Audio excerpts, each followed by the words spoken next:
Hello, everyone. Gary Raze here with Remax Integrity and Tim Tyler with Supreme Lending, and we're here to give you the update of the market as we know it. And here it is in just the beginning of October, so we're going to be talking a lot about September. We're also going to be talking about what's happened just recently. So we'll get started with that right away. I'm going to talk about, first of all, Tim, I want to talk about what's happened from September of last year clear to September of this year. Yeah. And it's kind of interesting because we're down as far as the numbers of listings by about 12.5%. We're down in pendings almost 8%. Closed sales, that means the ones that have been completed, down 18% from last year in September at this time. So that's kind of an interesting scenario. And the time on the market last year at this time was just over 2 months as far as being on the market and inventory wise, and now we're clear up to 3 months of inventory. So our inventory is rising, which is good. That's a good thing. But unfortunately, it's taking longer to sell them. so things have changed, and of course that's because of the interest rate changes. Sure. But and I want to talk about that a little bit, dealing with today. We know that the interest rates have gone down some, and the market is starting to respond a little bit just in the last few weeks, with people being more encouraged of moving forward. Applications are up, yeah. But I want to talk about strategies for a buyer. If they, with interest rates, there's something that we use the term all the time. It's called lock in. And I want you to explain, what does that mean to a buyer? So once they find a house that they want to make an offer on, get into contract, once the seller accepts their offer, then they can come back to the lender that got them pre-approved and have the option of locking in their interest rate. Locking in means it's solid. That means it's solid. That means it can't go up or down for the period that's locked, 30 days, 45 days, 60 days, whatever the escrow is. So what you're telling me is, I'm just going to throw a pretend interest rate, 6.1%. Yeah. And all of a sudden, sounds good. and you've locked it in. And so all of a sudden it jumps to 6.5%. That doesn't affect that person now because they locked it in at 6.1.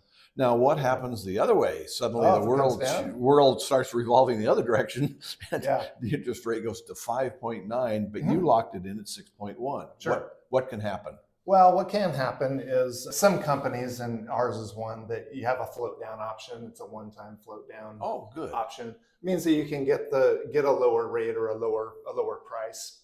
So, for instance, if at that 6.1 you're paying 1% of the loan amount, say the loan amount's $200,000, that's $2,000. You're paying $2,000 for that 6.1. Well, what if the pricing adjusts where that 6.1 is for free now? You don't have to pay that 1 point or $2,000, right? So those are the things that within the last, I believe with us, it's within the last 10 days before closing. You have up until that time that you can float down that one time. Does it cost anything to? It does not. It's a free one-time. So you can resubmit then to a 5.9. So the advantage is all in the buyer's favor. Absolutely. Really? Especially when the financial markets are so volatile from one day to the next, right? So getting that peace of mind and locking in that interest rate, it makes a lot of sense. There's always that two-sided sword. We know that our economy is booming, but things were slowing down, so the interest rates started going down, and all of a sudden our latest job market report said, oh my gosh, we've had a lot more new employment than we thought. So what did that have any effect on the interest rate? Did it cause it to go up? It did. Actually, after those job numbers came out, the interest rate actually went up 1/4%. Okay. That means in rate. Now that's pretty significant. We're right now we're talking a lot about September, but really right now we're talking about today, which is October 10th. Yeah. And so the job market came out a couple of days ago, and it was much better than it surprised everybody. But again, that's not a good thing for the interest rate, because it causes pressure to, again, raise the interest rate to slow the economy down. So that's the two-edged sword that we talk about. I noticed that, from last year to this year at the same time through the September, the prices of homes, things are going up like crazy, but it did flatten.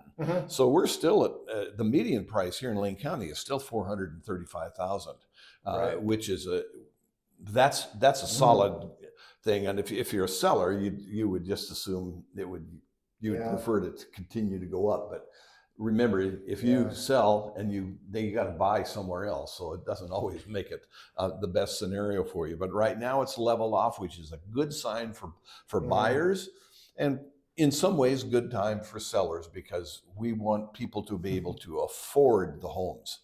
Well, yeah, because generally the seller has to buy something else, right? So and if everything continues to go up, it's difficult for all parties. The only way you get out of this is if you sold a home and you never had to buy one.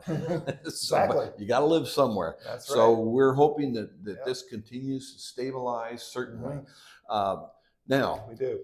Talking about lending, what would be a scenario for people that turned around and they were going to be in their home for a long time?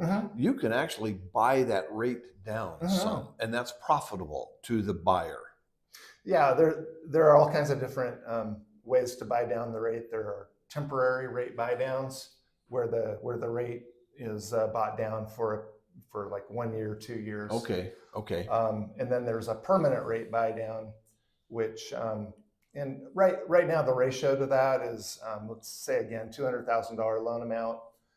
One discount point, 1,000, it would be $2,000. So 1 point that buys down about 1/4%.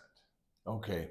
So if I'm one of the type of person that stays in a home like 7 years or more, that would be a good thing to do, to buy down a loan rate, wouldn't it? Well, you have to. What I do is I put it up on a spreadsheet, and I can see where the break-even point what the break-even point is on that. If you're paying one discount point for 1/4 point rate reduction, that's going to pay off in after like 5 or 6, 7 years. Okay. Yeah, just off the top of my head. Now, one thing that I was going to bring up to talking about purchasing a home, and those of you that have followed us, you realize I'm a very big proponent of home ownership. But if you have a job that is going to be a situation where you may have to move in a couple of years, would this be a good time to buy and then sell 2 years later? And my idea is, no, better just stay renting, because the cost of purchasing has fees and the cost of selling has fees. So if you're only going to be, and so if you're only going to be in a home just a couple of years, home ownership would not be in your best interest. You probably need to just continue to rent and be more flexible on moving out without fees and that type of thing. So but if you're going to be there longer than a couple of years, that's where I get pretty excited about advising people for home ownership, because that helps build equity, and we've gone through that in the past. Right. What is your future prediction? Now, here we are. We're just now started with October. We know we're going to go into that November, December area. Right. Do you anticipate another rate decrease, or staying the same, or an increase? Yeah, that's a really, really good question. Where's my magic 8 ball? Yeah, I was going to look for that. Everyone has a different idea, by the way, but everything that I've been learning from the experts who are the best prognosticators, they're saying that they're going to be measured decreases. Nobody is seeing any increases on the table at this point, but they're going to be measured. I would say, and they're saying, is the next Fed meeting, which I believe is November, they're going to cut by another 1/4 of 1%. That's going to be the measuring stick, because It with will. this sudden job report that came out that surprised everybody, I'm anxious to see if we'll continue to ratchet that interest rate scenario down. Well, what we may see with that too, because we've seen it many, many times when those big, huge job numbers come out, they are revised down somewhat. So we need to wait and kind of see, and the Fed knows that. All the Fed chairmen that make that decision of whether to raise rates or lower rates, they know all of that. So they're keeping that in focus. So in this particular microeconomic area here in Lane County, one of the things that affect prices, of course, are interest rates. The other thing is availability. And luckily, there are a few areas that are continuing to build, because we always have had a shortage of inventory, which has always caused prices to rise. But with the interest rates decreasing slightly and with the inventory starting to increase, this may be a perfect opportunity for people to move forward with their dream. Absolutely. I had a conversation with some clients last week when rates actually dropped quite a bit before that big jobs number came out. In the last couple of weeks, the rates have actually come down. The national average was somewhere around 6.1. Government loans down as low as 5.75. So a really good opportunity to lock in. I convinced them to lock in. Good for and they're very, very glad that they did. Oh, of course. Because the trend is, and when you listen to different media reports, it's like, okay, the trend is downward. Interest rates are gonna go down. That's what they're hearing out there. But we don't know how much, and we don't know if they could ratchet up a little bit like they just did. So and Tim, before we close, and this is the thing that I want our listeners to understand, is that if things continue to go down and more people enter the buying process, that's going to cause, again, an increase in demand, which when there's an increase in demand, that tends to raise prices. So right now, the prices have not moved much, which is we like that. And so even though we're entering the October, November, December timeframe, if you're thinking of purchasing, this still could be an ample advantage time to be looking for a home. So not trying to talk you into doing something you don't want to do, but it's always nice to try to, if you can time it right, you might have a better, the selection is good now. The interest rate is decent right now, and the prices have stabilized, but sooner or later, they're going to start that gradual climb again, is my prediction. So anyway, I can't wait to see what the November world turns out to be, to see if we're right or wrong on this. So until next time, again, Gary Raze, Remax Integrity, and Tim Tyler with Supreme Lending. So there you go. Thanks for coming again. Thank you. Take care. Appreciate it. Thank you.